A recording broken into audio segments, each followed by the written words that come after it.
Back at the Charlotte Coliseum here tonight's starting lineup, as Hubie indicated, Luke Longley making the start at center for the Bulls. Rice, Mason, Divac, Phils, and Wesley. That's the five who have started the first three games of this series, and we're set to go. Dick Pavetta, Ron Oleziak, and Jimmy Clark are the officials.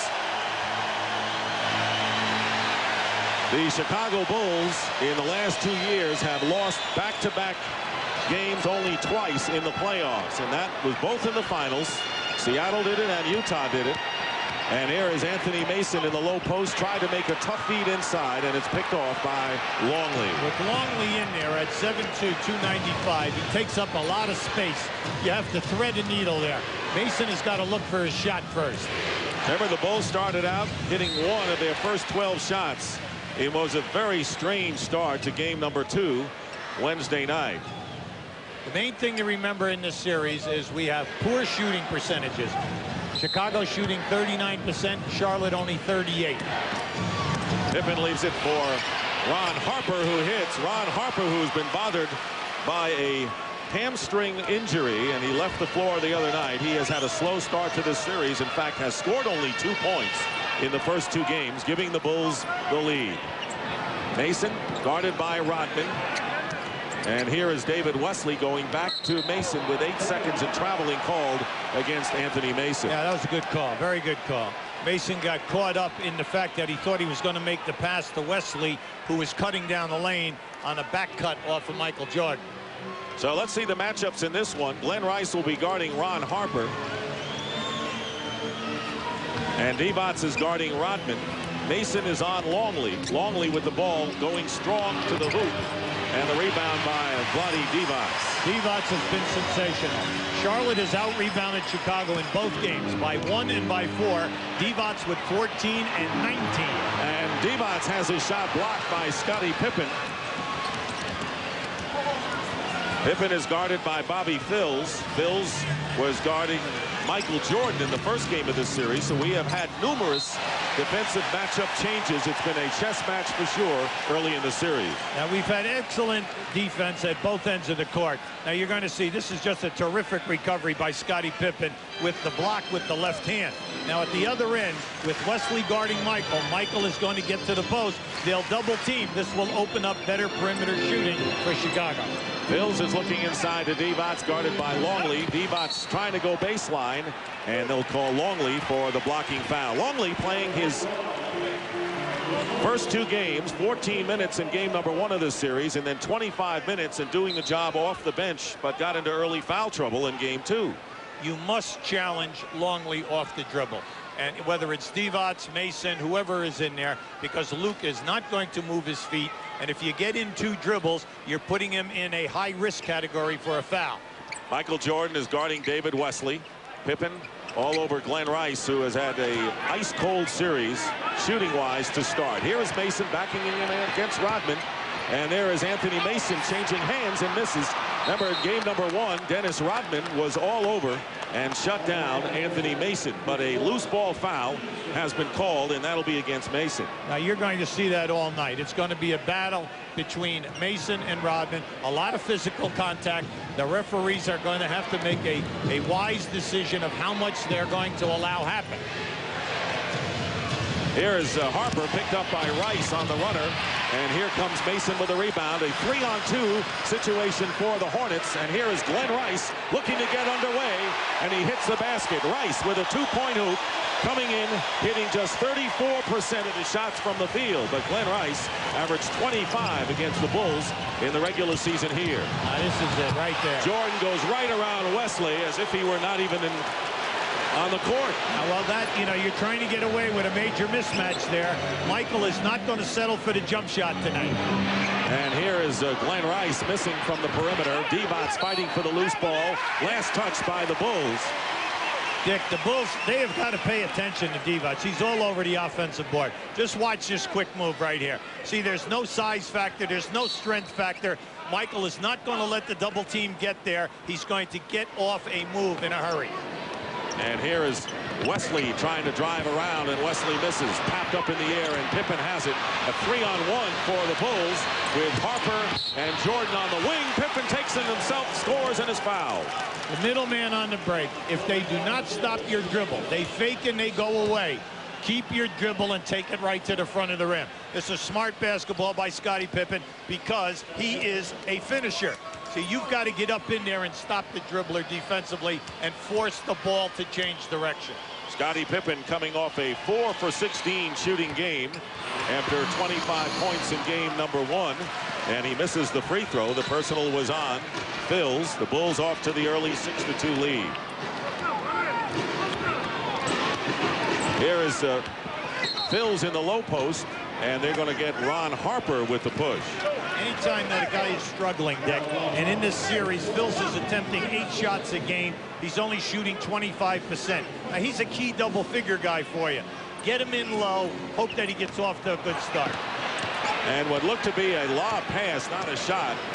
Errant throw off the glass, and the Bulls come back, still leading by the 6-2 count. Michael Jordan misses. Divac taps it into the hands of Phils. So Jordan has 2 points, coming back to North Carolina, native of Wilmington, where he played and starred for the North Carolina Tar Heels. Glenn Rice pulls up and hits. So Rice looks like he's getting the shooting eye back. He has scored all 4 Charlotte points. Oh, he's the 6th leading scorer in the league at 22 a game. They say that he always shoots a high percentage here. Everyone in management is looking for a big game. Ron Harper with a line drive on the 3, and there is releasing Glenn Rice. And Rice with the lay-in has scored 6. And all of a sudden, the Hornets have drawn even with just under 8 minutes to go in the opening quarter. Now, you've got to watch out. The Bulls have got to watch out for that because they release guys in game 2 also.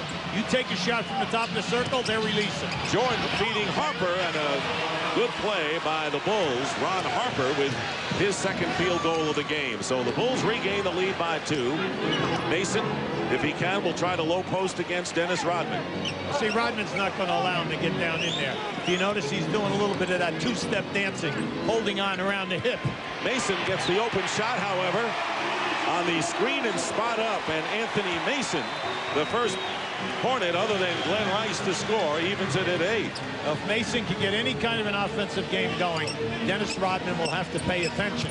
Longley working against Mason, and he has several inches on him, and Longley makes the most of it. It's 7 feet 2 inches, and the big Australian gives Chicago the lead by 2 once more.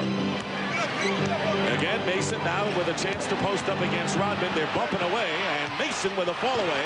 Divac with the offensive rebound. Nice. The basket good, and a foul, and Divac picking up where he left off. That's why we bring it out this point.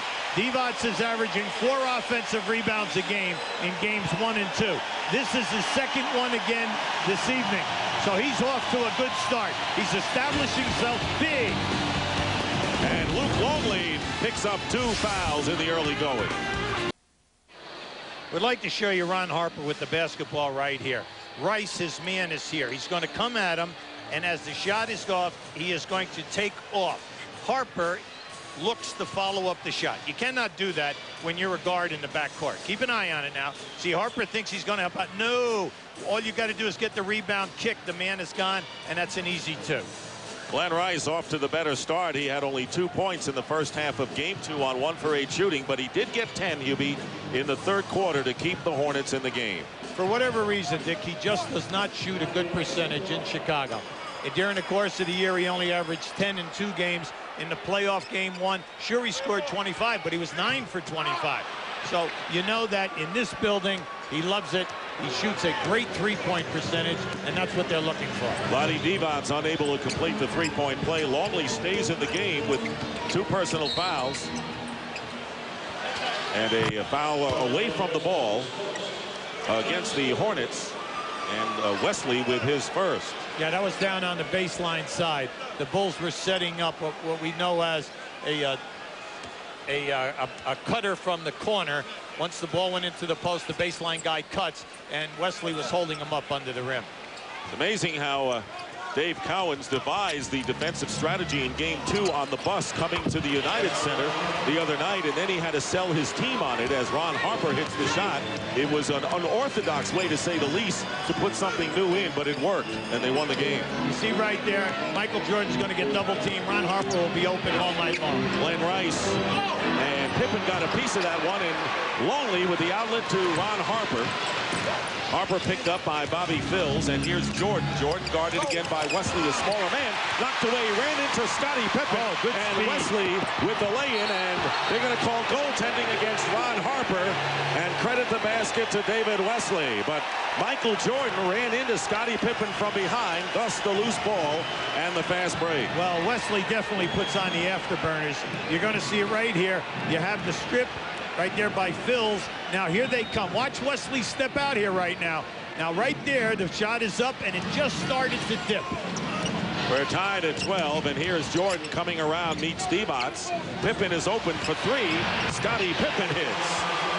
Scottie Pippen, remember, 25 points in game 1 when he and Jordan combined for 60 in the Bulls' 83-70 victory last Sunday. Oh, nice move. And Divac going around Longley, reluctant to pick up yet another personal foul. He has 2 already. Yeah, and you know, see, Divac is smart. He's going to test Longley by taking him off the dribble. Jordan with the fall away, and Rodman is there to clean up.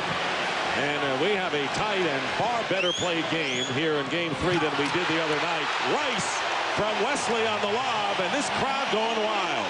Well, you can see Scottie Pippen was slow getting back down the floor on Rice. And with the lob pass, Pippen was a little hot. The Bulls are yelling at one another right now because they're not happy with their defense. They do not like the tempo of this game so far. Glenn Rice has 8 points, and we'll have another foul, and it'll be Glenn Rice, I believe, on the shove, his first personal. Now, Vlade can take it all ways. He can get into the lane. He has the jump hook. He's got the regular hook. He's got the fadeaway, and then the spin moves. So he is a problem when he has his back to the basket. Points in the paint thus far, and a 2-point edge for Chicago. Michael Jordan trying to use a screen from Luke Longley, does, and he's got it. So Jordan now, with his second field goal, has 4, and the Bulls are up by 3. Dick, Michael can shoot over Wesley even if he's with him. When they double team Michael, Harper is going to be the initial guy wide open, and that we have to keep looking for that. And there's Phills posting up against Ron Harper. Bobby Phills, who has the ability to go strong to the basket, and Dave Cowens would like to see more of that. And the Bulls lead now is 1 as we wind down to 4 minutes to go in the first quarter. Divac trying to save it, and it is still Chicago's ball as Rodman tried to hold off Divac. And the crowd knowing it, Divac trying to save it, and Rodman got away with it. All right, this is just a beautiful play, defensive play by Divac. You know, Divac is much taller than Rodman, and he's taking advantage of his 7 foot with the arms up.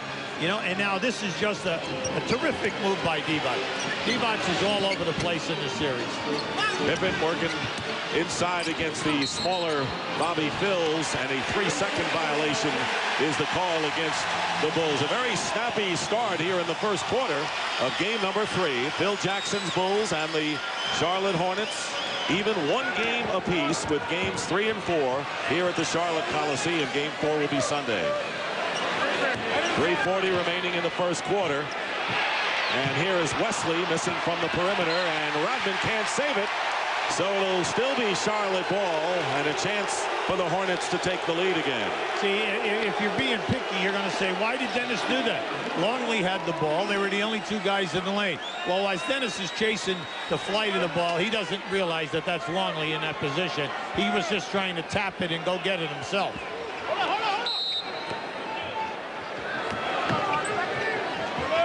Jordan is guarding Wesley, and here is Rice off the curl. Battle for the loose ball into the hands of Michael. Under 3.5 to play, first quarter. Pippen against the smaller David Wesley. Harper wide open on the other side, and Ron Harper, who had 2 points in the first 2 games, now leads the Bulls with 8. Now Harper's been open, and you know his substitute Kerr will also be open if they continue to stay with this type of rotation. We haven't seen shooting percentages like these at all in this series. Teams barely at 40% in each game. And here is Phils. And you can see that the Charlotte Hornets a lot more confident shooting here at home than they were at the United Center. Well, you're happy for Phils because, you know, he's been struggling throughout the playoffs with his shot, and especially in this series, but he has been taking the shot. He's working so hard at the defensive end on Pippen. It's nice to see him relax. And coming up on TNT after our game, it'll be Game 3 as the scene shifts to the Great Western Forum. The Sonics against the Lakers. They're all even 1-1, followed by Inside the NBA. And so now the Lakers are home for 2, Hubie. Yeah, well, you know, that game the other night, unfortunately for Seattle, they ran up against the Lakers hot offensively. The Lakers putting together a great defensive half court. But we know the Lakers are capable of that because of the great shot blocking, not only with one guy, but all 3 guys up front can block shots. Tony Kukoc has come in the game replacing Luke Longley. Longley leaves with 2 personal fouls and 2 points. Here is Pippen working against Phils. Devon's trying to double on Scotty. Well, if you notice, he has not been able to score. Ron Harper misses. And the fight for the loose ball. Dennis Rodman. Rodman gets another chance, and he's fouled. Well, these 2 guys, Devon and Rodman, have been working hard, and it's their 3rd game. They match up against one another, and it's really a battle. You got to give them both a ton of credit. They're working hard. Now, this is Dennis. Now, he just throws this one up there to get it up, hoping that he would get fouled. Dennis Rodman had 8 offensive rebounds among his 18 in game number 2. First free throw is good, and the Bulls lead 22-20, so a far cry from game number 2. In fact, when you look at the fact that the Bulls won the opening game of the series shooting 41%, and the Hornets won game 2 at 40%, both teams in the rarefied atmosphere of over 50% shooting. Everyone's happy with Rodman knocking in 2. During the year, he shot 55% from the line. Now, this is the first time in 2 games that we've seen Chicago come down the floor. They matched up man-to-man, not looking for any traps. But you never know when they'll put on that 1-2-1-1 press, or they'll trap you as soon as you come over half court. And they put the trap on Glenn Rice momentarily. And the foul called against Tony Kukoc, who just entered the game. Kukoc struggling big time offensively in the first 2 games of the series. You know, Dick, Scottie Pippen has been posted up in 2 games now, and he is not scoring with his back to the basket. They're looking for the double team. I would not double team him. Make him show that he can score in that position on Phils. Good idea. Under 2 minutes to go here in this first quarter.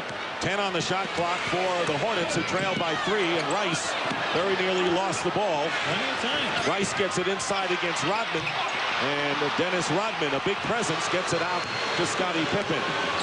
So the Bulls leading by 3, trying to establish their biggest lead of the game, as Michael Jordan misses a 3, but gets his own rebound. There's your triangle. Inside cut.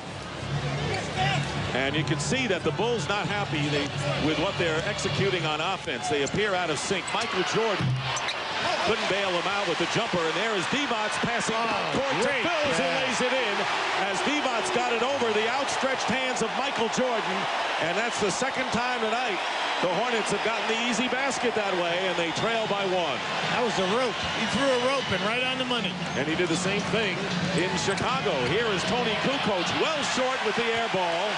Under a minute to go, and here come the Hornets again. Wesley feeding Rice. Pretty. And the Hornets have taken the lead for the first time tonight, 24-23. Glenn Rice in double figures with 10. See, this is so important. They're holding Chicago to 1 shot. This is one of the top offensive rebounding teams in the league. You get that and get it out, you can score on them. Michael Jordan gives the Bulls the lead again. Jordan now 3 of 7 from the field. Has 6 points. See, the Bulls get back slowly. So anytime that you get a rebound and kick it out wide, you have a chance. You got to pick your spots. And right now, Devon is doing a terrific job getting it out long. He has been a hero in all 3 games for the Hornets, even though they did lose game 1. Posting up against Kukoc, and Rodman getting the rebound, and now the Bulls playing for the last shot, leading by 1. Michael Jordan guarded by Anthony Mason. Jordan with the fall away. It doesn't go, and that'll do it as the Charlotte Hornets got 10 of their points on the fast break. And Michael Jordan 4 points. But the other starters who were very quiet in game 2 have come alive somewhat. And at the end of the first quarter here at the Coliseum in Charlotte, the Bulls lead the Hornets by a score of 25-24.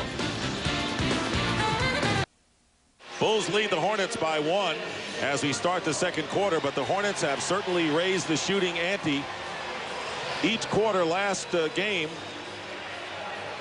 especially the 59% in the fourth quarter. And so far tonight, they are shooting 52% of the field. Remember, they were 6th in the NBA in the regular season. The free throw, Chicago's attempted 3, Charlotte 1. The rebounding, a wash. Fast break points, 10-2, Charlotte.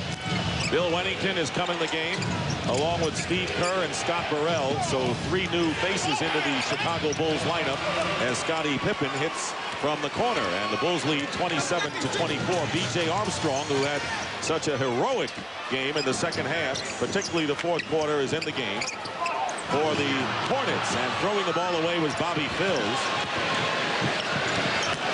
Oh, great play by Scottie Pippen, who comes out strong with 2 baskets and an acrobatic move at the other end. That was a terrific catch and a beautiful touch off the glass. Mason is guarded by Kukoc now, and Pippen will be defending against Glenn Rice, who had 10 points in the first quarter. Here is Mason working against Kukoc, and he made it look easy that time. Anthony Mason now with 4 points, and he's got that big body to work his way in. Yeah, well, he can back Kukoc down, and you know he's going to continue to do that. Right now, Charlotte has got to show us that they can score some points out of their half-court offense. Kerr has the ball knocked away by B.J. Armstrong. And Armstrong finds an open space, misses a 2. Wennington gets the rebound for the Bulls. And Kerr finding Pippen, who's coming out strong here in the second quarter, but he misses that time. 4 on 3. Armstrong. And Phills misses a 3. And there's Divac with another offensive rebound. And the loose ball foul will go against Vlade Divac. Now, I'll tell you why. That was a good call, Dick. That was a very good call, but it was a late call. Divac thought that he got away with over the back. Now, he definitely comes over the back to get the ball. But he thought he got away with it because he turned and he started to go up the floor. Now they're going to come with J.R. Reed right now, and they're going to go down inside. It's going to put a lot of pressure on the small front line of Charlotte with Mason, Rice, and J.R. Reed. Divac with his second personal foul leaves the game. Pippen with Burrell, Wennington, Kerr, Kukoc. Here is Scottie Pippen with a spin move. And here come the Hornets. B.J. Armstrong, very active, trying to keep it away from Scottie Pippen, but Pippen reaching in, committing the foul, his first. You know, in the old days in the 70s, you could get away with that. You know, hand checking in the backcourt was legal. And right there, Scottie Pippen, that was just a bad foul. He thought that he could strip the man. But when you are noted as a defender, and once again, Scottie made the all-defensive team, they allow you to get away with a lot of hacking. But at that time, he was out in the open. A little more than 2 minutes going by here in the second quarter. The Bulls lead by 3. Here is Mason posting up. Burrell trying to double team, and there is Armstrong open in the corner, and Kerr got there, and the shot is missed. Steve Kerr guarded by Armstrong. Now this is second unit. In the game the other night, 36-26 in favor of Charlotte. So the Bulls are going to need more production from their bench against the Hornets. Got a lot more confidence than they had from game 1. Burrell gets the loose ball and finally puts it through after the ball tantalizingly hung on the rim. Well, he has been Mr. Energy throughout the season and also in the playoffs. A heavy contributor to this club.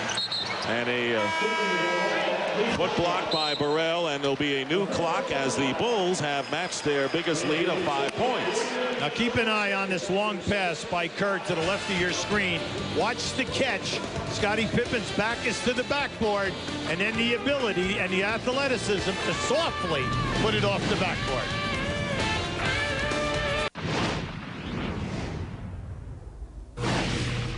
What they basically have done, in my mind, is made it a long series.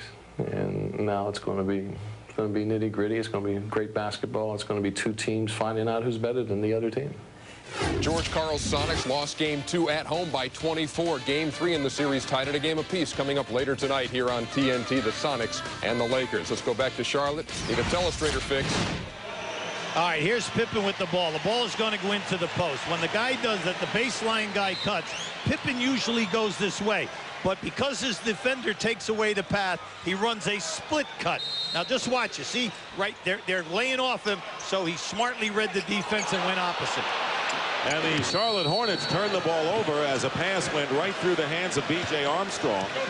The Hornets have come in with Matt Geiger, who played 5 minutes of game number 2, coming back from a hamstring injury that limited to just brief action against the Atlanta Hawks in the first series. And Del Curry, who is a shooting hero in the fourth quarter, along with B.J. Armstrong, also is checked in for Charlotte. Wow. Kukoc misses from outside. Burrell, very active so far in the first half with the offensive rebound. Here is Bill Wennington, guarded by Geiger. Kukoc picked up by Geiger on the switch, and a pushing foul called against Geiger. Yeah, that was a real nice move by Tony Kukoc. They ran their regular situation, backdoored from the corner, went through, and they brought Kukoc around from the top of the circle. Armstrong is all over Kerr. Geiger picks up Kerr, and an offensive foul. Now this is Tony Kukoc coming off that screen. That was a beautiful move. And once again, they catch a guy who has not played a lot of basketball since his injury, using his hands. Bill Wennington with the offensive foul. So for the Hornets, Armstrong and Curry at guard, Reed, Rice, and Geiger up front. And Rice nearly lost it. Glenn Rice with 10 first quarter points. The double team on Geiger. 5 on the shot clock. And Kerr is all over B.J. Armstrong, who fires and hits from the corner. Tough shot by Armstrong with Kerr in his face. The passing at the Charlotte end of the floor has just been horrendous. Very sloppy, and they're not really taking advantage of all of the screens. They're missing guys when they're open. Here is Wennington wide open, and Bill Wennington hits coming around a screen for his first points of the game. Wennington, who was not on the Bulls playoff roster last year when they won their 5th NBA championship, and this time Joe Klein was left off the Bulls roster for postseason. Well, you know, Billy missed 34 games this year with a problem with the right elbow. It's nice to see him back. And Pippen gambling for the steal, and it'll still be Charlotte's ball as the Hornets have 11 seconds to attempt a shot. Now defensively, Scottie Pippen is everywhere tonight. He's not only matched up with Rice, doing a terrific job there, but he is all over the passing lanes. And he leads the Bulls in scoring with 9 points. Ball knocked out of bounds. Still 10 seconds on the shot clock for the Hornets. They trail 33-28. So with all of the hustle by the Charlotte Hornets, it's been a methodical game for the Bulls so far, and the home team is trailing. Chicago playing within themselves. Charlotte helter-skelter, and they are not clean. Now here's Pippen with the ball. The ball is going into the post. There's your cut. Now watch Pippen screen here and keep an eye on Billy Wennington opening up right there. See, this is another phase of hitting the post man in the triangle. There it is. There's your beautiful screen, and that's what Wennington is in there. He's dangerous. J.R. Reed with his first basket of the game. Former #1 pick who played in France last year. Had been with San Antonio, and the Bulls lead now is 3. And there is Burrell shooting over B.J. Armstrong, and Scott Burrell, who had his playoff high against the New Jersey Nets of 24 points in the clinching game against New Jersey, gets the basket. 35-30 to score. Michael Jordan has come back in the game for the Chicago Bulls. And since Jordan was out, the Bulls outscored Charlotte by 4. But a loose ball foul is called against Bill Wennington, his second. Now, you never mind that, because Billy was up in there along with Scottie Pippen. He had 3 red shirts going for that rebound that time. And any time that there are a lot of bodies in there, you have collisions. Luke Longley, who started tonight for the Bulls, playing more and more, coming back from his deep bone bruise on his knee, replaces Wennington. He had 2 fouls early, and Bobby Phills is in the game for Charlotte. Well, with Longley, power, low post moves. Wennington, more finesse, and shooting the jumper, 18 to 20 feet. And Jordan is guarding B.J. Armstrong, and he did all he could do to keep him away from the hoop in game number 2. Armstrong played a terrific game against his former team. And Armstrong, trying to beat Jordan off the dribble, goes out to Phils. Phils finds an opening, and Bobby Phils now with 8 points, second to Rice's 10, and the Bulls lead is down to 3. Phils shooting much better tonight, 4 of 5 from the field after shooting 25% in the first 2 games. And against the smaller Del Curry, Pippen misses the shot, trying to post up against the smaller defender, and now the Hornets down by 3 with the ball. Trying to pass out was B.J. Armstrong. 10 on the shot clock. Plenty of time here. And illegal defense called against the Bulls. That's the first call of the game, and the next violation will be a technical free throw as Steve Kerr will come back in the game replacing Scottie Pippen. Pippen leaves having scored 9. And Rodman also will check back in for Chicago. Kukoc goes out. I think they're upset with Kukoc, Dick, mainly because he has forced a couple of shots. He's not allowed the triangle offense to rotate the ball to the weak side of the floor. I think they're a little bit perturbed, meaning the coaching staff. 9 points in game 2, only 5 in the opening game of the series for Kukoc. Scoreless so far tonight. Reed over Rodman. Anyone's ball, and let's see if Reed could save it. No, and it'll be Chicago's ball. Anytime that Charlotte is on offense and they take the ball within 2 or 3 passes, something good happens. So there's no need to rush the shot. Michael Jordan to Rodman on the baseline. Hard foul by Matt Geiger. Second foul on Geiger. Well, the Chicago bench, they want a flagrant foul, meaning 2 shots, take the ball on the side. But right there, you can see Charlotte, as they come down in here now, I thought they were going for the shot block. Right it is there. A flagrant foul. Yeah, they catch. All right, it's Geiger coming across and getting Rodman with both hands across the back of the head. Dennis Rodman on the free throw line. Rodman with 18 rebounds in the last game, and unquestionably the wake-up call from Jason Williams and the Nets, who outplayed him in game 1 of the first round series. And there is the 2 hands and the very hard foul and the flagrant. The first man who was in there went for the shot block. And you could say that not only Geiger got him with the 1 arm, but he caught him with a 4-arm. And that was the reason for the call.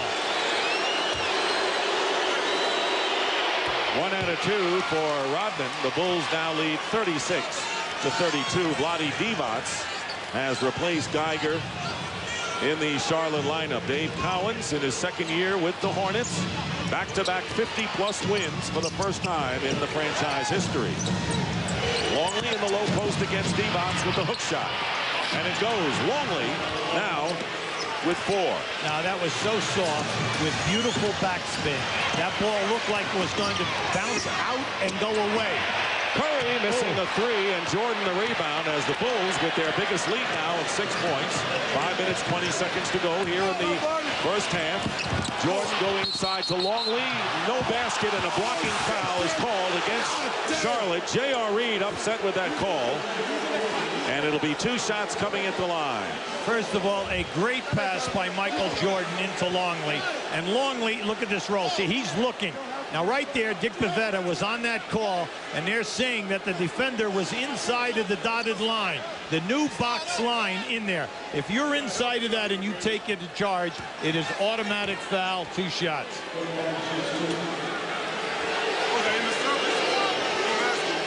Longley shooting 2, and this capacity crowd of Hornet fans and upset with the call. All right, keep an eye on Dennis Rodman right here as he pushes Reed. Now keep an eye on this here now. Now you can see he just pushed him right in. A little nudge, a healthy nudge into a foul. J.R. Reed leaves the game. And so does Del Curry as Glenn Rice and Anthony Mason come back into the game for the Hornets. 1 free throw for Longley, and the lead is 7 for the Bulls. Nick, you've got to pay attention to Luke Longley this year. He is looking to score first. B.J. Armstrong using Mason as a screen. Kerr fights through it. 6 on the shot clock. Rice guarded by Burrell, and a foul. No basket as Mason is bumped. by Dennis Rodman, and that will be Rodman's first personal foul and non-shooting. If Mason can continue to post Rodman below the dotted line in front of the rim, you know, he can take advantage of him because he'll beat the double team. Rice against Burrell, and Burrell doing a good job defensively. Scott Burrell having an outstanding first half for the Bulls off the bench. They've got to get going with Rice, Dick. They've got to run some things where he gets some good looks. Jordan travels as he tries to get around Bobby Phills, and that gets Phil Jackson's ire. Yeah, he's up and up. Mainly because you see very few travel calls on Michael Jordan since he's been in the league. So I don't remember one, to tell you the truth. Now, right there. Now, it comes down to whether or not the ball is out of Michael's hand, all right, when he lifts that pivot foot, because it's a dribble.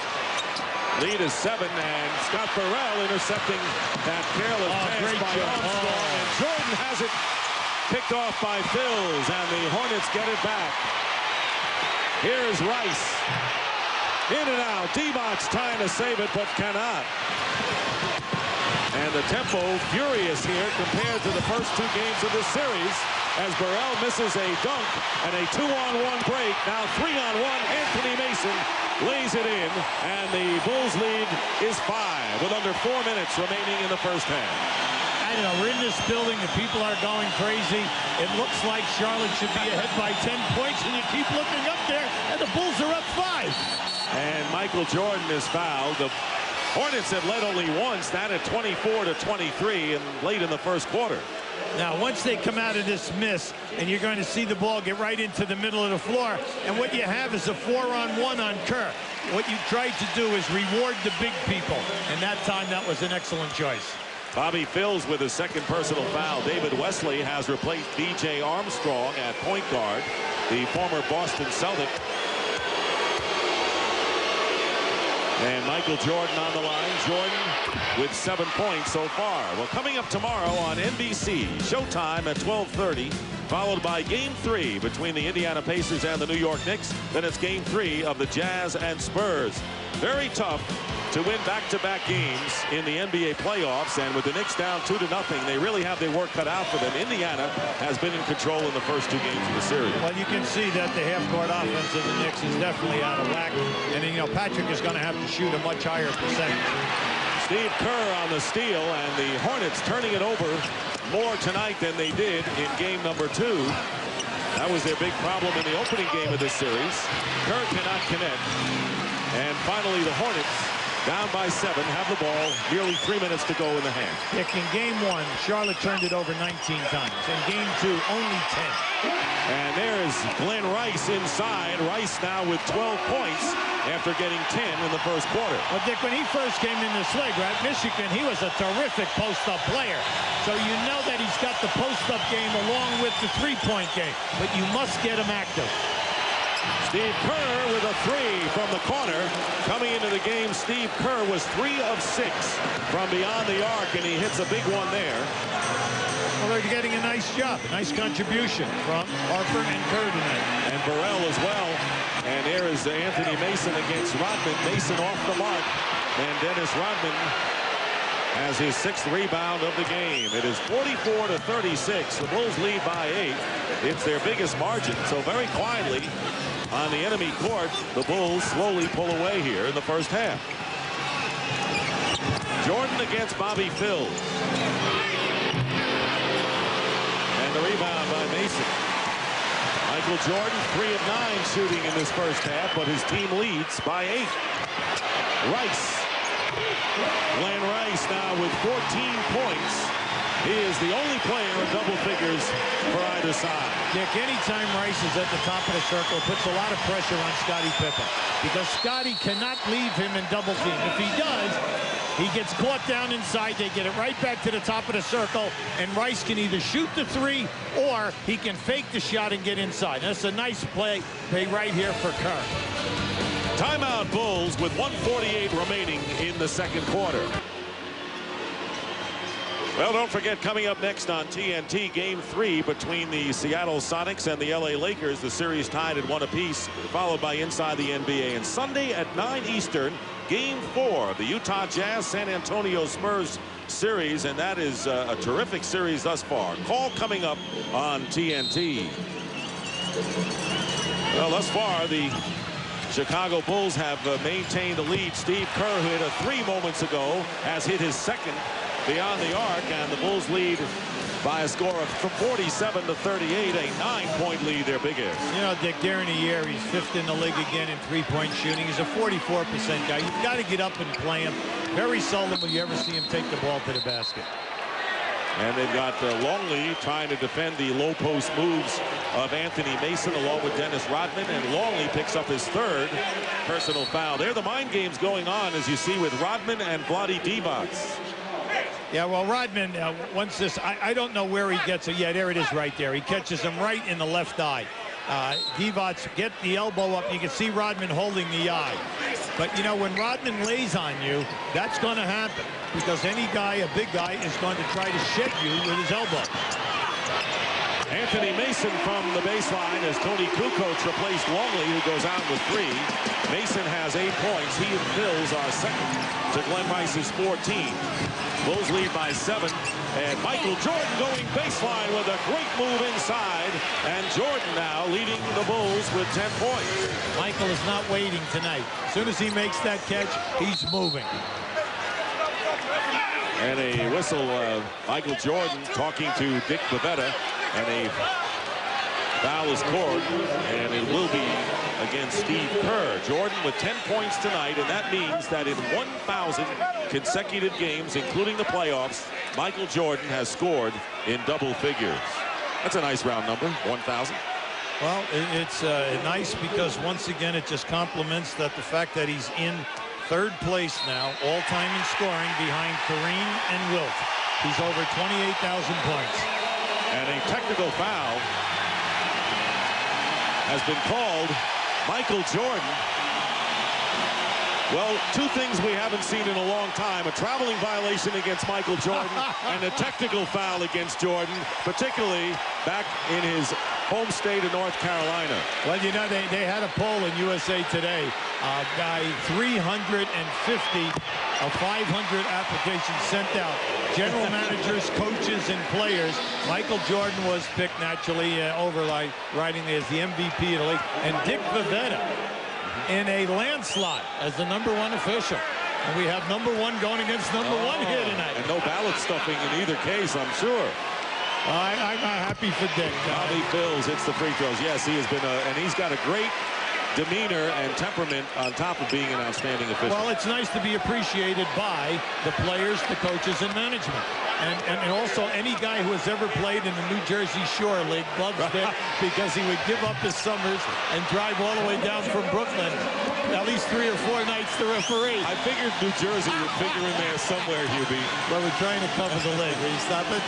By the way, the Hornets have gone to the free throw line only once before that last sequence. Michael Jordan with a high shot. Jordan with 12. You don't think they're going to get him mad now, are they? Well, I'll tell you, that was a sensational shot because of the height and where he laid it on the backboard. Divac misses the rebound by Mason, and we have 25 seconds in running, 19 on the shot clock for the Hornets, who are down by 9 points. They have led only once, and that was in the waning moments of the first quarter by 1, playing for the last shot. Yeah, you're going to have about 6 seconds, so the Bulls should be able to get it in quickly. Divac is going to fire a 3, and he misses. The rebound by Rodman. Still plenty of time. Kukoc is going to go post up and hit. Pulled up and hit Tony Kukoc with the basket with 1.7 to go. Time here. And Mason flips it up. And the Nike halftime report is coming up with a preview of the Sonics-Lakers game as Reggie Theus will join Kenny Smith and Ernie Johnson in the studio. There is Michael Jordan. High arcing shot off the glass as Jordan ends up with 12 points. And at the end of the first half here in Charlotte, the Bulls lead the Hornets 53-42, their biggest lead.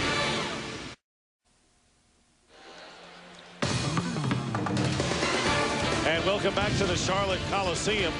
Game 3 of the Eastern Conference semifinals. The Bulls, who scored 37 at the half in Game 1, 36 at the half in Game 2, have 53 points, their biggest lead of the game. 53-42. They have outshot the Hornets 52% to 44, and the bench doing the job. Even in game one, Hubie, when the Bulls won 83-70, Jordan and Pippen accounted for 60 of their points, and we know that the rest of the starters, other than Jordan, didn't do the job in game two, but it looks like everyone getting into the act tonight. What you like tonight, Dick, is remember, they lost the rebounding in games 1 and 2. They're dominating there. And then the point guard position, very quietly, Steve Kerr and Harper have 14 points, very quietly. And then at the other end, Charlotte cannot make a three. One of the top three-point shooting teams in the league, 0 for 6. Michael Jordan doing something he didn't do in game two, and that is going to the basket. Now, the reason why you love it tonight, remember, after 4 games in a playoff, Michael was going to the line 15 times a game. In game 2, he did not shoot a foul shot until there was 4 minutes and 47 seconds on the clock. Tonight, no doubt about it, baby. Every time it touches his hands, he's looking to take you all the way to the glass. You can see the drives, the jump shots. He's not settling tonight and then getting to the line. All right, let's check in now with Craig Sager. Well, Dick, Hubie, Coach Dave Cowens also mentioned the 0 for 6 from the three-point range. What bothers him most is who's taking them. He says Glenn Rice only took 1 and Bobby Phills 1, and he said Del Curry 1. He said he doesn't like when he looks down there and sees that Mason is taking them, and so is Divac. He also wants to put more pressure on the Bulls as he did in game 2. Dick? All right, thank you very much, Craig. And the Chicago Bulls playing only their second playoff road game, and their first one was the clincher against the New Jersey Nets when they swept New Jersey, and it was their most dominating game. So the Bulls, to this point, have played their best games in their 2 road games. They're the scoring leaders. Rice with 15 for Charlotte, Michael Jordan with 12 for the Bulls. So it's Rodman, Longley, Pippen, Jordan, and Harper starting out the third quarter for the Bulls. Scottie Pippen against Glenn Rice. Longley gets it back into Pippen with 3 on the shot clock, and Pippen with the one-hander, and a foul is called. And that will be called against Glenn Rice, his second person. What you like to see, Dick, is when a guy posts up, he has the ball, and he throws it out, and he reposts, that you get it right back at him and get that foul on the man, or let him get a high percentage shot. Rodman looking into Pippen, and Pippen guarded by Rice, who has 2 fouls. Pippen goes right around Glenn Rice and lays it in. Scottie Pippen now in double figures has 11. For Charlotte, they're starting out with David Wesley and Bobby Phills at guard, although Anthony Mason's handling the ball. Glenn Rice and Vlade Divac round out the starting 5. And a 3-point basket by Glenn Rice, and that is his first of the game. He has 18 points, and the Bulls lead by 10. Right now, Scottie Pippen 5 for 8 from the floor. Glenn Rice 8 for 14. It's a heck of a battle. Rice starting to come alive in the shooting department after shooting 34% in the first 2 games. Pippen with a height advantage on Phills, goes strong to the basket, and a foul called against the Hornets. And Pippen will go to the free throw line. Personal foul is on Wesley, his second. As soon as Wesley picked up Pippen, he immediately made the catch, took him off the dribble, and defeated the trap. Divac came on the trap. Pippen was too quick, split the trap. Scottie Pippen, who was out the first 35 games this year with foot surgery, in spry condition, considering that he is not tired going into the playoffs this year for the 35-year-old. Well, anytime you only play half a season, it kind of helps, especially at his position. And this is the time they need him. Yeah, you know, you love his overall contribution. He's the middleman on the break, so he gets 6 assists a game, 6-7 rebounds, gets you 20 points, and then is one of the premier defenders that we have in the NBA. All defensive first team for the 7th time in his career. Michael Jordan, of course, made it for a record 9th time. And Dennis Rodman did not make the first or second teams. A bit of a surprise as Jordan picks up his first personal foul. Now, Michael made it for the 9th time. Bobby Jones, an old Carolina player, also did it 8 times. Couple of Tar Heels right up there. Glenn Rice, now 9 of 15 shooting, trying to keep the Hornets in the game as he did in the third quarter of game 2. A 10-point Bulls lead, double team on Pippen. Harper, who spent a lot of time on the bench in the first half. He's got that hamstring problem. Divac on a block on Longley, and they're going to jump it. Well, you can see when they hit Longley in the post, Dick, he's allowing the cutters to go through, and then he's working hard. He's looking for the shot. But you see, he made himself small there. Anytime that you take the hook, you want to go up in the air. You want a high jump. You don't want a broad jump, because when you broad jump, you lower your size and you allow a tall defender to block the shot. 22nd timeout called by the Chicago Bulls with nearly 2 minutes gone by in this third quarter. Glenn Rice, who has 20 points in the game. The rest of the team in game 2 had 9. Rice had 10. You know, I like to go back to that all-defensive team, Dick. You know, people who read the history of the NBA say, hey, Bill Russell is the greatest defensive player of all time. Why isn't he on the... Well, they did not start to pick all of these teams, all defense, you know, well, they always had MVP, but all of the subservient... Six-man, yeah, things of this nature. Because Bill Russell would have made it every year that he was in the league. He'd be the all-defensive guy, and no one would probably catch him. Not to mention shot blocking, and they didn't keep those stats either. 2 minutes gone by. The Bulls lead by 10. Charlotte leading only once, that in the first quarter by a point toward the end of the first period. So the Bulls have been in control of this game on the road. And here is Wesley, knocks it out to Phils, and Phils will fire away short as the buzzer sounds. Rice gets the rebound. And Longley finally comes up with it. Everyone seemed to stop dead in the tracks when the buzzer sounded, and Rice had an open shot but couldn't convert. Here is Divac. Nice. Denying. Longley comes up with the steal. I'll tell you, Vlade Divac has had 3 solid games for the Hornets. Well, the rebounding was there at halftime, like always. And the main thing is he's a double-team guy in helping out. Here is Mason against Rudman, and Anthony Mason now in double figures with 10 points. Now, Mason has a real complaint there. He's yelling at Ron Elysiak because he was pushed by Rodman right on the hip. The lead is 8 now for the Bulls. And there is Wesley guarding Pippen. And a big advantage on the mismatch for Pippen. Now Michael Jordan in the lane misses his first shot of the third quarter. And Vlade Divac, ever the nifty ball handler, gives it up to David Wesley. Wesley trying to penetrate. And the rebound, Pippen. Everything is a forced shot. They've got to clean up the offense, Dick, because right now they're not getting high percentage looks. Here is Pippen with a fake on Divac, Jordan with a fake on Divac, and a good pass to Luke Longley, who is fouled and will go to the line. Divac has just been a little bit everywhere. Now there it is. It's a good gamble over the top. He's played the passing lanes well. Now just keep an eye on Rodman. Watch him push right there. You can see him. He pushed them out, forced them to glide in the air, but Mason had the ability to put up a soft shot. David Wesley with his third personal foul. And Luke Longley with 8:22 on the third quarter clock makes good on the first free throw. And will try to give the Bulls a 10-point lead. Dave Cowens, who's the Charlotte Hornets with a 32-9 record here at the Coliseum this year, their best home record in club history.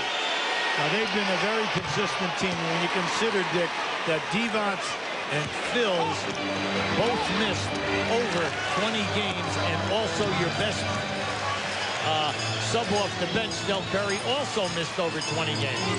So they're a consistent ball club. Ron Harper leaning in on Phils, committing the personal foul. That's 2 on Ron Harper. This is game 3 of the best of 7. Remember, a year ago, the Atlanta Hawks stole game 2 from the Bulls at the United Center and actually had a 6-point lead at the half of game 3 before the Bulls turned it on and ultimately won by 20, and they won the series in 5. Glenn Rice leaves it for Mason. Mason driving against Scottie Pippen, using that body and getting the basket. Pretty move by Anthony Mason. Yeah, I'd like to see him do that. Rather than throw the fade away, take the reverse move and take it strong, because he's so big, he can shoot the hook with either hand. I think that he'll get more foul shot attempts as this game rolls on. Longley missing from outside, and Rodman with an offensive rebound. And a steal. Mason 3-on-3 now, and here is a behind-the-back pass by Wesley, and now a 2-on-1 for the Bulls with Jordan and Pippen, and Divac fouls Scottie Pippen driving. When you're on a break like that, you just don't need the mustard, and that's what we got with Phils. They were down there with that behind-the-back pass. Wesley, you didn't need that. All you needed was a meat and potatoes. You had a guy following, and it could have ended up in a nice 15-foot shot. Now you're going to see Pippen go. He definitely got fouled. Divac caught him right across the wrist there. Great personals on Vlade Divac. And Scottie Pippen makes good on the first free throw. Divac, who has been a monster off the glass. Remember, he came over from the LA Lakers. In fact, played for the Lakers against the Bulls when the Bulls won their first NBA championship 7 years ago. So it's 60-51, a 9-point lead. And Rodman and Mason, and they're going to call Anthony Mason for the offensive foul. Yeah, you see that time he hit him with his forearm. Watch that left forearm right there. And a little bit of a flop. A little bit. Yeah, you'd rather see Mason go in there and do the reverse move. Because when you do the reverse spin, you catch the defender on your back. And now if you have a game, he's at your mercy. Keeping the Hornets at arm's distance, leading by 9, almost midway through the third quarter. Don't forget, coming up next on TNT, Game 3 between the Sonics and the Lakers, followed by Inside the NBA. That series is tied 1-1. Sunday at 9 Eastern, Game 4 of the Jazz and the Spurs from the Alamo Dome in San Antonio. That's all coming up on TNT. Rice and Mason, two-man gang for the Hornets, as B.J. Armstrong has replaced David Wesley at point guard for the Hornets. Here's Michael Jordan with the jumper. He's got it. Jordan with 14 points, his first of the second half. Yeah, and that's been there throughout the series. Anytime they run that screen and roll from over in that area, Michael is leveling off, and they're catching the defenders late. Rodman doing a good job on Anthony Mason, as he did in Game 1 of this series. Here is Armstrong, and he misses a two-point attempt. A Bulls situation with Pippen in the open floor, guarded by Glenn Rice. Here is Jordan with a turnaround over Armstrong. He knew he had him. And Michael Jordan now with the basket has 16, and that makes it 64-51 in favor of the Bulls. And Glenn Rice comes right back with his 22nd point. Yeah, I'd like to see Rice get down inside. Every time they've done something down there, something good has happened. And Pippen, as tough a defender as Pippen is, Rice still can shoot up over the top. Here is Harper, and Divac the rebound. Bobby Phills now switched on to Michael Jordan. Jordan, meanwhile, guarding Armstrong at the other end. Armstrong using a screen and missing the shot. So the Hornets take Armstrong off of Jordan momentarily and put Phills on it. Yeah, you can see the bench right now for Charlotte, 2 for 10, Dick. Jordan with the bump and the foul, and will go to the line. And of course, Del Curry hasn't really been the scoring machine he was in Game 2. You need the looks, and you need to get in a groove. And speaking of a groove, this guy is in one tonight. He's saying, hey, Wesley, B.J. Armstrong, I'm shooting right up over the top of you guys. Curry and Armstrong combined for 25 points in Game 2. They have scored only 2 points thus far tonight. Thus, the problems with the Hornet bench. Well, beginning July 19th, TBS Superstation brings you the 4th Goodwill Games from New York. 1,500 athletes, including figure skater Michelle Kwan, compete in 15 sports. A great summer event coming up, the Goodwill Games on TBS, the Superstation. If you're looking at both teams' offenses right now, the defenses are tough, but the Chicago getting what they want, their prime guys, high percentage areas. At the other end, it is just too chaotic, and they are struggling to get high percentage shots for 3 guys. Jordan has 18, and the Bulls matching their biggest lead of the game of 13 points. Pippen doing the job on Rice, and Rice shooting, and it drops for him. So Glenn Rice now with 24 points. Remember, he averaged 25 against the Bulls in the 2 games here in the regular season. Now, that was a nice move, Dick, mainly because Dennis Rodman came right over and challenged that shot. 5 minutes, 10 seconds on the clock here in the third quarter. Curry in the game for the Hornets. Rodman inside, and he makes the basket. He was all alone waiting for the pass, and he converted. Dennis Rodman has 7. The big thing is in this series, Dennis is attempting 8 shots a game. That was a pretty pass by Michael. He's looking to score, no question about it, in this series if given the opportunity. Rice for 3, and he had Pippen running at him. So Scottie Pippen again doing a defensive job and making life difficult for Rice despite Rice's 24. 4.5 minutes remaining in the third. The Bulls lead by 13, trying to open up their biggest gap of the game, and Michael Jordan trying to do it, and does. 70-55, a 15-point lead. Timeout called by the Hornets. Michael Jordan has 20, and the Bulls doing everything right so far in game 3. We'd like to give you Michael off the dribble, and as he splits the double team here, look at this nice pass to Rodman, and then Rodman sends it home. Now on the screen and roll here, this is very few times tonight Michael has gone baseline. How about the reverse move and then the fadeaway against the 7-footer? Divac's looking for a shot block. That was a 20-second timeout called by the Hornets. Michael Jordan, who had 20 points on 8 for 15 shooting. And he likes the rims here at the Charlotte Coliseum because Jordan shot 50%, averaging 29 a game in the 2 games in the regular season here in Charlotte. He's got 40 tickets that he gave out to friends and family here in North Carolina. And he said he got rid of all the ticket obligations by the time he landed yesterday here in Charlotte. And tickets are a major problem for any athlete. Glenn Rice, basket good and a foul as he goes baseline. 26 for Glenn Rice, again trying to keep the Hornets in the game in the third quarter. 4 on Longley. See, I like him down in this area, Dick, because he's so active. He has the long step that in that first move, it's a quick step, and then when he elevates, he has such control, and he's a strong upper body guy. Glenn Rice had 10 points for the Hornets in the third quarter to keep them afloat in game 2. He has 12 points here in the third quarter, but his team trails by 12. The three-quarter court press tonight is not even phasing Chicago. They're getting the ball up quick, and they're staying within their offense. Jordan misses. Rodman fighting for the rebound. He's got it.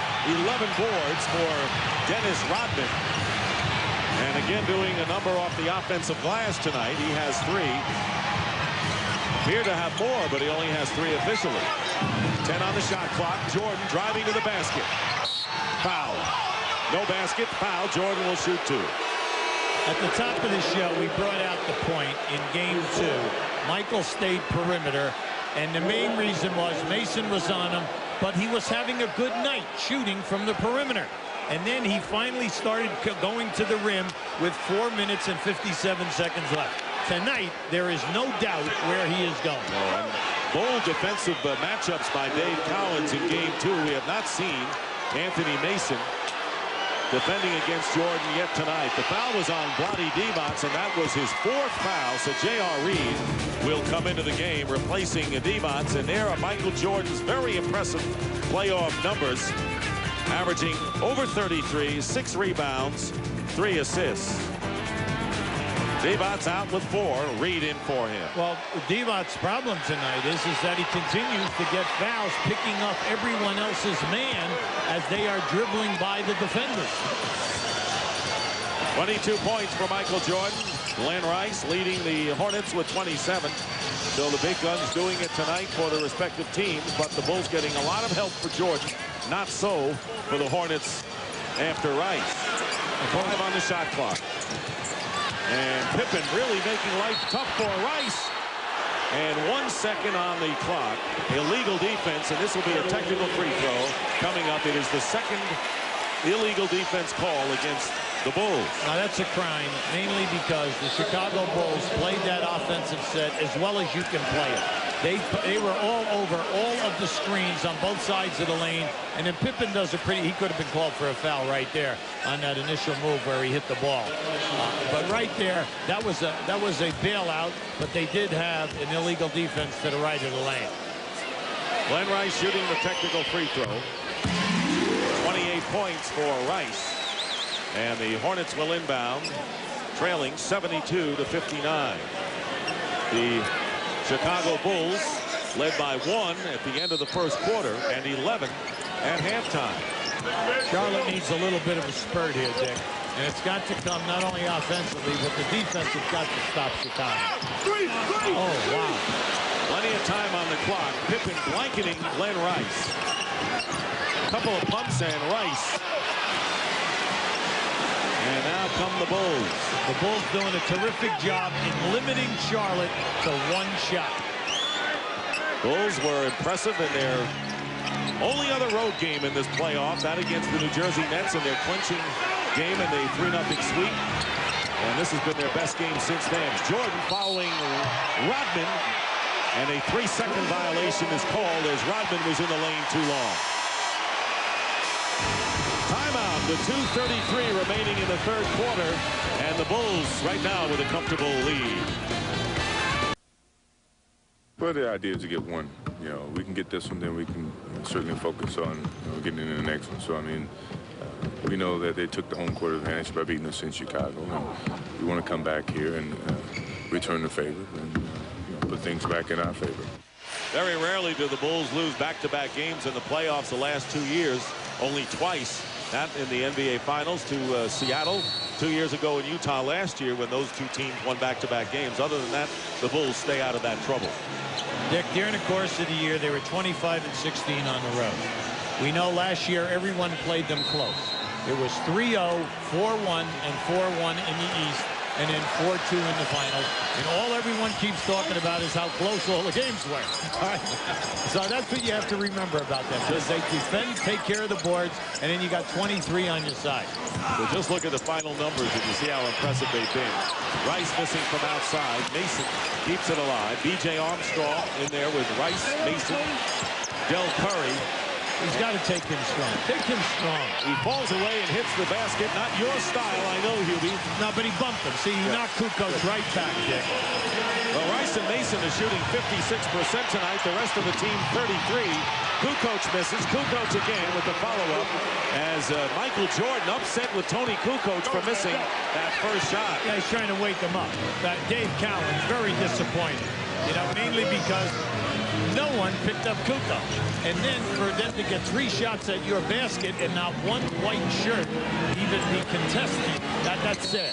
And there's a foul called as Mason fouled by Rodman. They give each other a pat on the back. These are two warriors going at each other who respect each other. Rodman picking up foul number 2. Now, if you're refereeing this game tonight, you know what's a foul. And you're going to see these two guys, they're constantly banging at both ends of the floor. Now you can see Rodman using the forearm, and then he caught him right across the arm. Jordan is guarding B.J. Armstrong.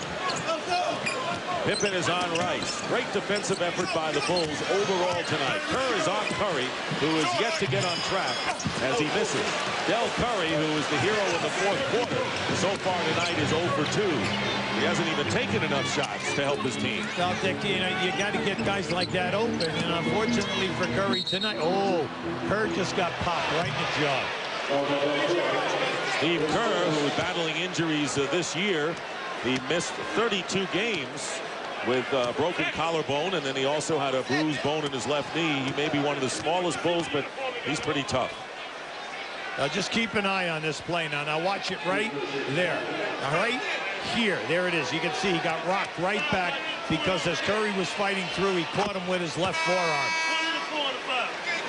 Kerr with the free throw, that's good. Michael Jordan with 1:02 remaining in the third will go out of the game. He has scored 22 points in a fine all-round effort. And Randy Brown, who has been kind of a forgotten man for the Bulls in this series, replaces him. And Matt Geiger and Donald Royal will come in for the Hornets. Well, Dick, you made a good point. See, during the year, Randy Brown played 16 minutes a game.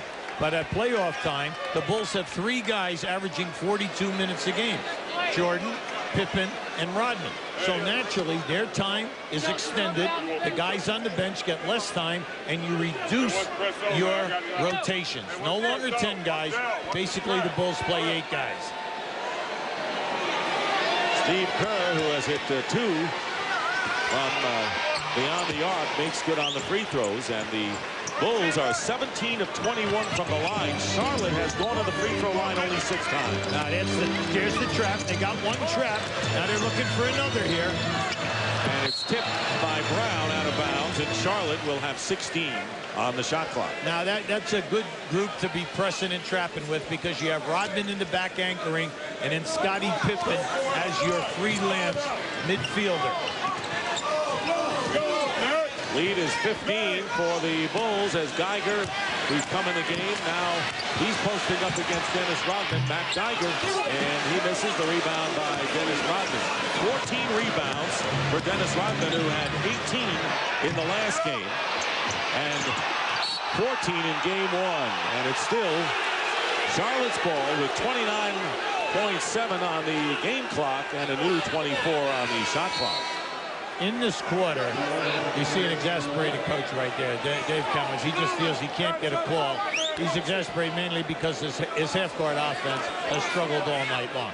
Dennis Rodman doing a terrific job on post-up people by pushing them away from where they want the high percentage shot. It'll be the Bulls, not the Hornets, inbounding is the rebound story.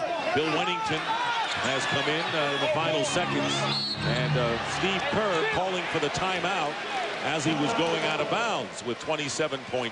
Yeah, both feet on the ground, and he was in bounds. You can make the call. Can't be in the air. That's the new rule this year. Chicago Bulls in command in the final half minute of the third quarter. In game 2, the bench scored 36 for the Hornets tonight, only 4. Let's break it down some more. Del Curry and B.J. Armstrong, 10 of 16 from the field in Wednesday's game 2, 1 for 8 shooting tonight. Yeah, but they're not getting what I would call good looks at the basket. Chicago has been all over them, and both of these guys function so much better when they're coming off screens and get a good catch and a nice look at the rim. The Bulls will inbound with 22 on the shot clock, differential of about 5. You have to remember, Dick, in game 1, the Charlotte bench only scored 8 points for the game. So this production more like their game 1 effort when they lost 83-70.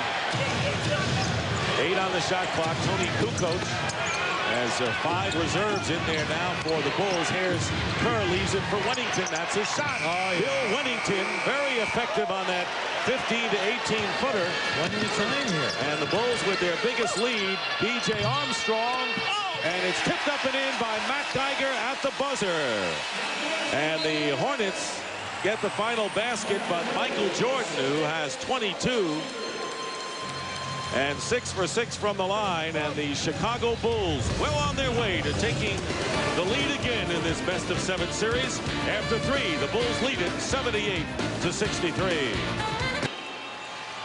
As we start the fourth quarter, the Bulls, who only scored 20 points in 1 quarter in game number 2, have gone over 23 times. But basically, Hubie, as we look at the shooting numbers, it's been the defense to spur on the Bulls. Chicago shooting 51%, Charlotte 45. 3-point field goal. Chicago 3 for 6, Charlotte 1 for 10.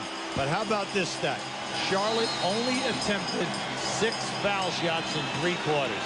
That shows no low post game, and you're not getting drives to the basket in your half-court sets. Well, the Bulls taking the starch out of the crowd here, just like they did to the New Jersey fans and team in game 3 in their clinching effort in the first round.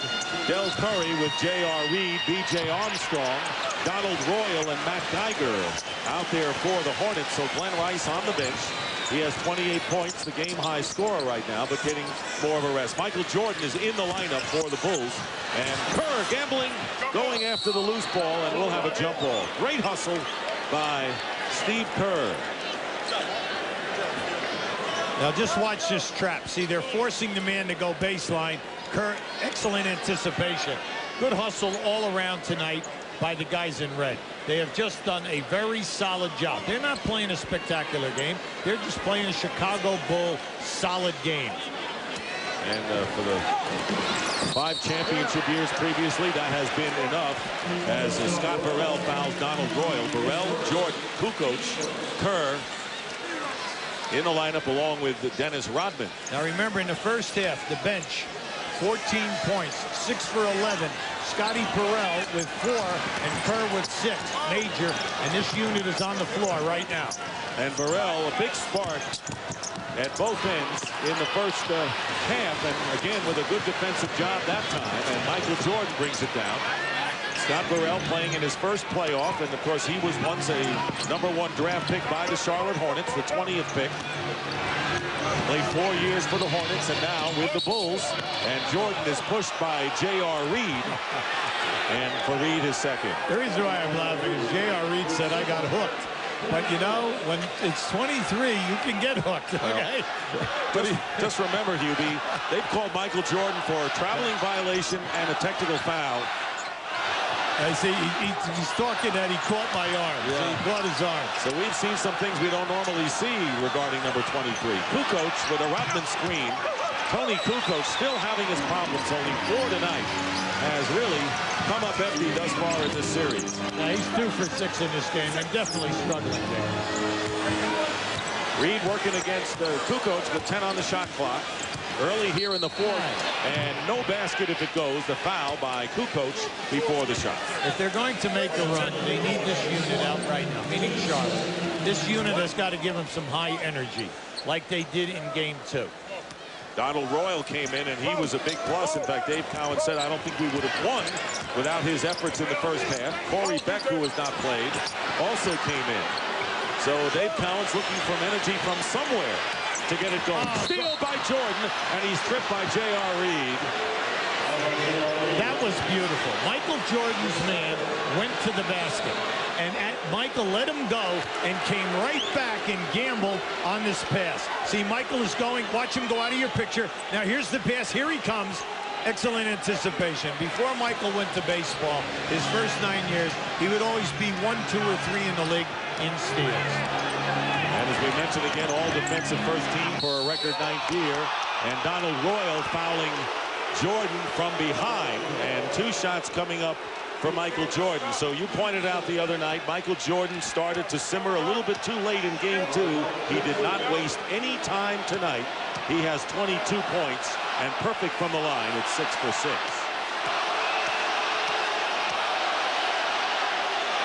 And remember, there are a few Jordan supporters here in Charlotte. He missed the first free throw. Well, tomorrow night at 9 on TNT, Clint Eastwood stars in For a Few Dollars More. And on Monday night at 8, watch 3 hours of WCW Monday Night Nitro Live, the #1 series on basic cable. Now that all-defensive team was Jordan and Gary Payton at guards, Mutombo at center, Karl Malone and Scottie Pippen at the forward. Surprised Rodman didn't make the first or second team. I'd say mainly because Dickey's had such a great year, not only rebounding but playing a center position, because Longley missed over 30 games this year. So, you know, he really had to step up and play big for them. Divac back in the game with 4 fouls, and Dave Cowens doesn't have the luxury of waiting on the Divac, and Michael Jordan picking up his second personal foul, and a timeout called. A little more than 2 minutes gone by here in the fourth quarter. The Bulls have been in command. And now it's time for tonight's Dutch Boy in the paint. And the Chicago Bulls with an edge off the glass, out rebounding the Hornets 34-28. The first time this series that the Bulls have had an edge in rebounding. And the Hornets, though, have a 8-point edge in points in the paint. Something like that. Now keep an eye on Michael Jordan right here. Here's his man cutting to the basket. The basketball is here. Michael will take him halfway, and as the pass is made, Michael will change direction and come back for the steal. Now, the anticipation tonight by Jordan and Pippen has just been outstanding at the defensive end. And by Scottie Pippen making the all-defensive team for the 7th time, he joins Walt Frazier and Dennis Rodman. So Rodman not making the first or second defensive teams. Has been there before 7 times. Glenn Rice and Bobby Phills into the game for the Hornets, along with Divac, J.R. Reed, and B.J. Armstrong, guarded by Kerr. Plenty of time on the shot clock for the Hornets, and an offensive foul called away from the ball, and it was against Longley. Well, let's check that out. It was against Bobby Phills. Yeah, it was against Phills. Phil's 4 on Phil. Yeah, Phil's just stepped down on that baseline screen and put a solid lick on Scottie Pippen, knocked it right on the floor. Pippen bringing the ball up with Kerr, and he's got Jordan, Longley, and Kukoc. 2.5 minutes have gone by here in this fourth quarter. 79-63 to score, and Longley goes up, defended by Divac, and a foul is called as diving for the loose ball was Longley and Armstrong, and this will be on Luke Longley. That should be his 5th. Is that his 5th? 5 fouls on Longley. Yeah, and here comes Wennington. Longley has 5, and he'll be replaced by Bill Wennington. And, of course, not real cause for alarm when you consider that the Bulls lead by 16. What you do not want to have happen now if you're Chicago is that this team, Charlotte, runs off a 9-0, 10-0 type of a run. But Charlotte's going to have to show us some real tough defense, which we have not seen consistently tonight. Divac against Wennington. And that was a situation where Divac had the edge on Wennington, but couldn't convert. Michael Jordan, who has 23 points. Scottie Pippen with 14 and 9 at halftime. Jordan guarded by Phils, and Michael Jordan cannot convert. Good block out by the Hornets on the defensive glass. Now remember in the first quarter, Dick, Charlotte had 14 points on fast breaks. No fast break points since the end of the first quarter. Then you talk about the great half-court defense the Bulls are playing, and it is a suffocating defensive night. 5 on the shot clock, and Glenn Rice misses, and Pippen is down court, but the Bulls don't see him. I like the defensive adjustments that Chicago has made. They are challenging every shot attempt tonight. The hand is right up there. Bill's trying to keep Jordan out. 7 on the clock. Bill Wennington travels as he tried to drive to the basket. So nearly 4 minutes gone by as Phil Jackson yelling at his own team, not happy with that offensive sequence, but the lead is still 16. Yeah, that was just a miscatch. You know, unfortunately for Wennington, if he made a clean grab of that pass, he could have been off on the dribble because he was looking to penetrate. Bulls up by 16 early here in the fourth. We're going to show you some beautiful execution of defense. Pippen's block. Rodman not getting back down in the paint. Challenging the shot. There's your trap. Excellent anticipation. How about this? Watch this. Good defense. No ball fake. Hey, and right up and got a piece of the shot. And right here, here's Michael gambling and going to the floor. At UB, so far we have a pitcher's duel in this fourth quarter. More than 4 minutes gone by, and the score is 1-0. Bulls have scored the only point in this fourth quarter with more than 4 minutes gone by. Glenn Rice with double team and Divac after the fine pass. I don't know how Rice got it to Divac with 3 defenders in his face. This is the 7th game between these teams this year. In the previous 6, Charlotte is averaging only 81 points. Now, you know that if they're going to make a run, it's got to happen defensively. We've got to see a better effort there. Pippen is knocked down. You know, from my angle, I thought that Scottie Pippen ran right into the chest of Divac, right there. I thought Divac was there. All he's got to do is take away the lane. And fortunately for Chicago, they get the call. Well, 5 on Divac, so they call it on Vlade, and 5 fouls. He'll remain in the game. Bill Wennington, however, will go out. And right now the Bulls with Kerr, Jordan, Rodman, Pippen, and Kukoc. With under 7.5 to go in the fourth, there's Michael Jordan. Passes to Kukoc, and he's fouled. On Michael's drive to the basket, it was a terrific block by Divac. He knocked it right to Kukoc. Kukoc goes right up, quick move, and gets fouled. See, Michael has been going baseline a lot tonight. See, he challenges right here. There's your block by Divac. And unfortunately for them, the ball went right to Kukoc. J.R. Reed with 4 personal fouls. And a 15-point lead for the Bulls, and Randy Brown will give Steve Kerr a rest. Steve Kerr has played a terrific game tonight, trying to curtail B.J. Armstrong, who exploded in game number 2. Kerr has 8 points, including 2 trifectas. And there's the big 3 throw gap, a huge one, 25 for the Bulls, only 6 for the Hornets. Now in this series, Charlotte's averaging 21 a game. Now Tony Kukoc has got to make a major adjustment. During the year, the guy was averaging 34, 36 minutes starter. Now he's got to share all of this time with Luke Longley, so you know that it's difficult for him. Divac gets the basket and draws the foul as well. Playing with 5 personals, Vlade Divac is fouled by Tony Kukoc, and that'll be 3 on Tony. Yeah, everyone thinks that it's easy, Dick, to be a starter, play 34, 36 minutes, go to the bench, come off the bench, be exactly a major contributor like you were as a starter. It doesn't work that way. These guys are human. They sit on the bench, they dry out, they're not loose, they come in, and people want instant offense from Tony Kukoc. Kukoc sits down, replaced by Luke Longley. Talk about players playing a lot of time. Vlade Divac with 41 minutes in game number 1. Remember, he only averaged 28 during the regular season, so he's playing more in this series. Sonics Lakers game 3, followed by Inside the NBA next on TNT. Here's Glenn Rice missing a 3, and Reed gets the offensive rebound. We have not heard Glenn Rice's name, when you think about it, taking a long time and making a big splash. He has not scored in the 4th quarter yet. We have a whistle and a foul, and Ron Elysiak telling Vlade Divac to keep his thoughts to himself. Foul called, however, against the Bulls. Scottie Pippen. Both teams in the penalty, and Divac will go to the line to shoot 2. Hey, Scottie is still talking right now, and Ron Elysiak has already told Scottie, you know, to lay off. Michael Jordan intercepted, moved Pippen back, but Pippen is still saying he hooked my arm. Divac playing with 5 fouls and coming off a tremendous game in game number 2 when he had 19 rebounds, including a big offensive rebound in the 4th quarter. And B.J. Armstrong converted to give the Hornets then a 5-point lead. That was a big one in game 2. Now, right now, you are still within major striking distance. You have 6.5 minutes to go.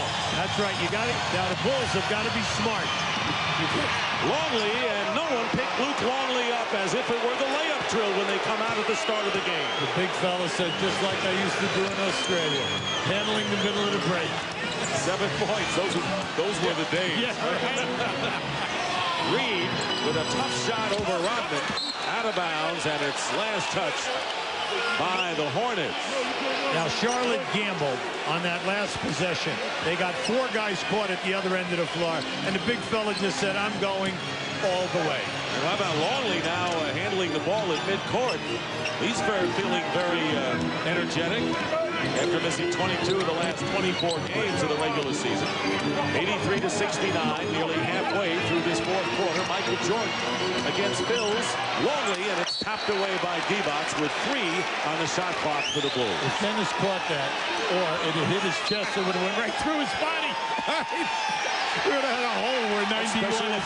That's right. You know, some movies have special effects showing that. Dennis was lucky that the ball was deflected. Anthony Mason will come back into the game for the Hornets, and the Bulls want a timeout with 6:02 remaining. And if the Hornets are ever to make a run, this may be the time. Jordan has been totally happy tonight. 83-69, the Bulls lead. Phil Jackson upset, and may have a good reason why. He's showing the official what happened, and he was correct. Well, just keep an eye now to the left of your screen as Michael makes the penetration move. Here it is right here. You can see Rice had a hole of the shirt, and now as Longley passes the ball is deflected out of bounds. Phil Jackson very upset over the lack of the call. Bulls have 3 seconds to attempt a shot. And Dennis Rodman inbounding. And here's Jordan with a fake, and Michael Jordan misses at the buzzer. Rodman is fouled. Dennis Rodman may not have numerically that many offensive rebounds, but he has been a horse inside off the offensive glass, 15 in all. And the personal foul on Mason will be his 3rd.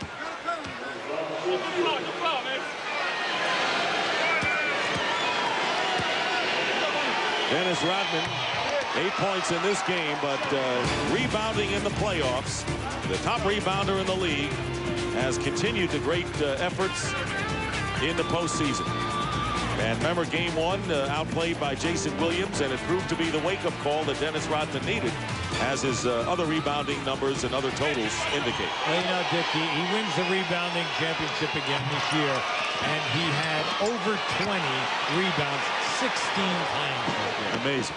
Michael Jordan grabbing the loose ball, so the Bulls are hustling, getting the loose balls, and they're leading 84-69. Levi's, remember, playing with 5 personal fouls, guarding Jordan, and a 3-second violation against Chicago. Now they have Dennis Rodman in the lane again on the opposite side.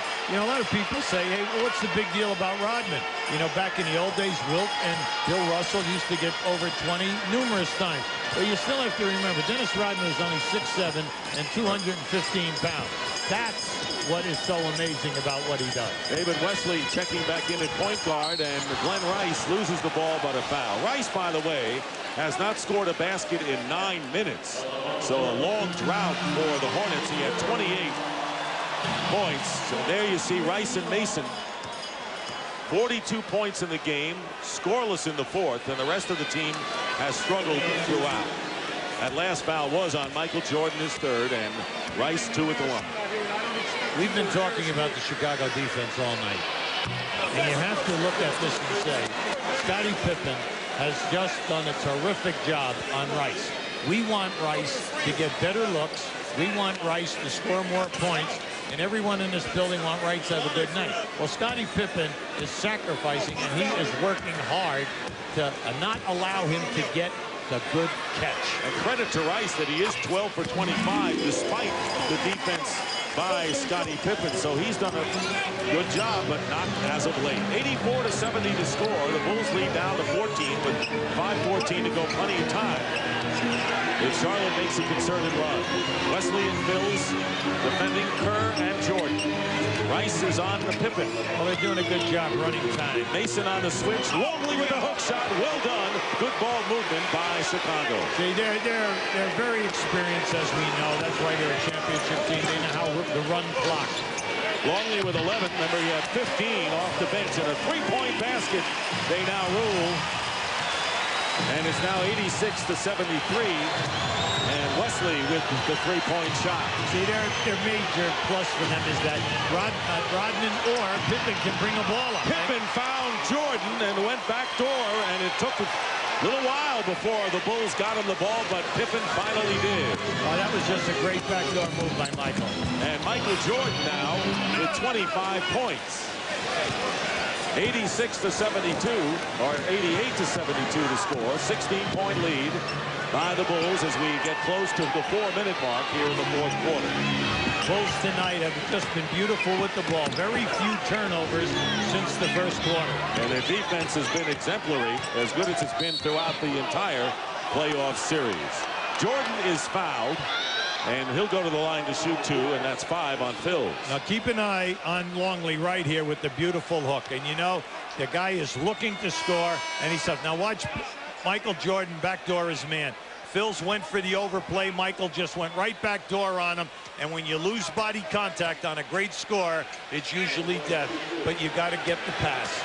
5 rebounds and 6 assists going along with Jordan's 25 points. Up until the last game, Michael Jordan had scored at least 32 in every playoff game. He had 22. Good enough to lead the Bulls in a losing cause. Luke Longley leaves the game, replaced by Tony Kukoc. Steve Kerr goes out and Randy Brown going in. The Bulls have been in command and challenged briefly late in the first quarter, but this has been business as usual for the red and black tonight. Well, you have to like, if you're a Bull fan, you love what Longley's doing in games 2 and 3. He's showing you that he's coming back after such a long layoff. The offense is there. He's making himself, his presence, his physical presence is there. He takes up so much room in the painted area. And as you see, Michael Jordan again going to the free throw line, something he can only do 3 times in game number 2. Corey Beck in the game for the Hornets with a fake on Michael Jordan and the drive and the foul. With 3:45 remaining, the Bulls lead 90-72, an 18-point lead, and their biggest of the game. And it wasn't that long ago, QB, that the Hornets had it down to 12. But the Bulls turned on the burners, and they're starting to empty their bench now. Judd Bushler making his first appearance in the game. Beck makes the first free throw. Coming up tomorrow on NBC, Showtime at 12:30, followed by Game 3, the Pacers and the Knicks. That series 2-0 in favor of Indiana. Then Game 3 of the Jazz and Spurs with Utah up front 2-0. Beck with the free throws. And the lead is 16 for Chicago. And they took the crowd out of this game. Nothing Dave Cowens could conjure up as he did in Game 2 tonight. The Bulls were just too strong at both ends. Well, the frightening thing about this is if you're with Charlotte, coaching staff is once again, you know, you only have 74 points, Nick, and we have 3.5 minutes to go. Now it's garbage time. You know, Chicago's put in a lot of the subs right now, so you might get 80. But basically, you know that this team just strangles you. In the game that you did defeat them in Chicago, you only scored 78 points, and you had a miracle fourth quarter with Curry and B.J. Armstrong giving you 21 points and making almost every long-range jump shot. So you have to go back to what the pattern of the series been, and that has been Mason and Rice, and not enough other productivity for them to get more than 81 points. Yeah, Divets gives you the rebounding, but he's not giving you the points in the series. So who else? Where is this third guy going to come from in the game on Sunday and again next Wednesday? And you remember the Hornets were third in three-point percentage in the regular season, only 1 of 13 tonight in this game. And Divets gets the basket and the foul, but it'd be too little too late for the Hornets. Kukoc now with 5 personal.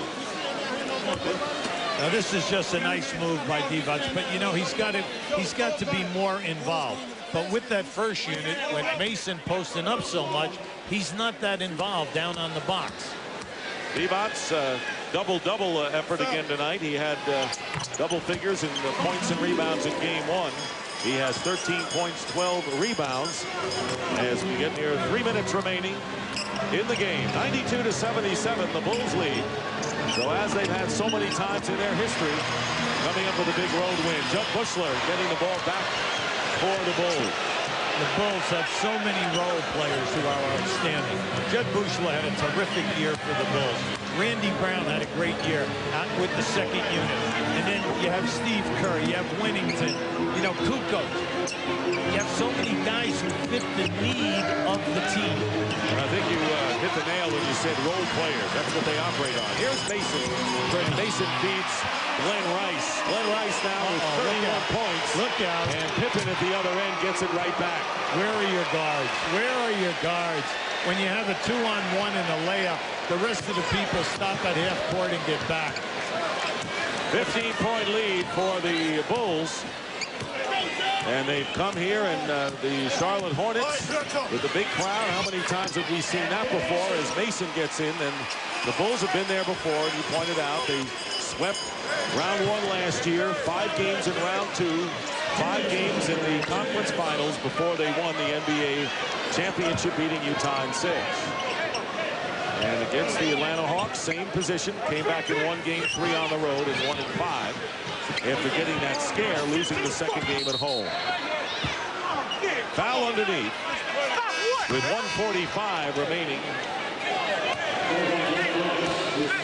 And that'll be on Glenn Rice. Yeah, down inside with Dennis Rodman. They get Rice, you know, backing Dennis Rodman out of there. Hubie, let me ask you, we know that Dave Cowens pulled a rabbit out of the hat doing something bold and unusual in Game 2. Looking ahead to Game 4, what is there for? Well, I think you have to go back and just hope that your team is going to shoot a better percentage, that you're going to clean up your offensive half-court sets, because that's their major problem here tonight.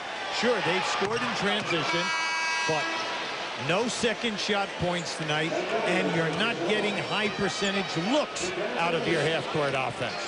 That has to be cleaned up by Sunday afternoon. Bench wasn't there, neither was the three-point shooting as Mason goes to the bench. Let's check in with Craig Sager.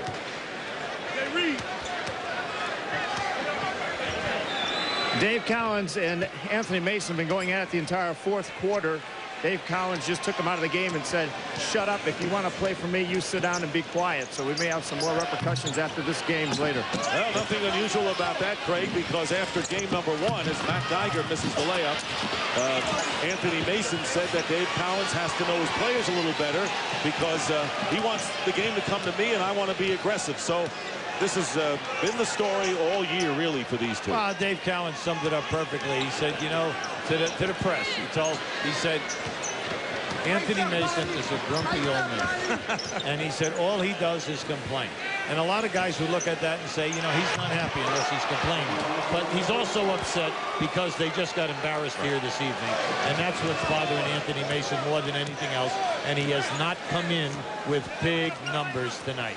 Judd Bushler gets the 3 at one end, and David Wesley lays it in. And you got to give a little credit to Dave Collins, who played in the league, and know that that's going to happen. I think Dave Collins was probably grumpy himself during some of his years with the Boston Celtics, wouldn't you say? Yeah, well, there's a guy who played with his heart on his sleeve at 6'9", the center position, and made the All-Star team 6 times, and only was on the championship team twice.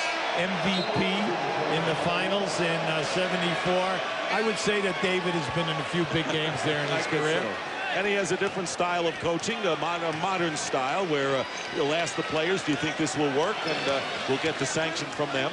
So to each his own, as Randy Brown fouls David Wesley. But the Bulls coming back and winning the game they had to win, as Michael Jordan said, now getting home court advantage back, and will take a 2-1 lead into Sunday's Game 4.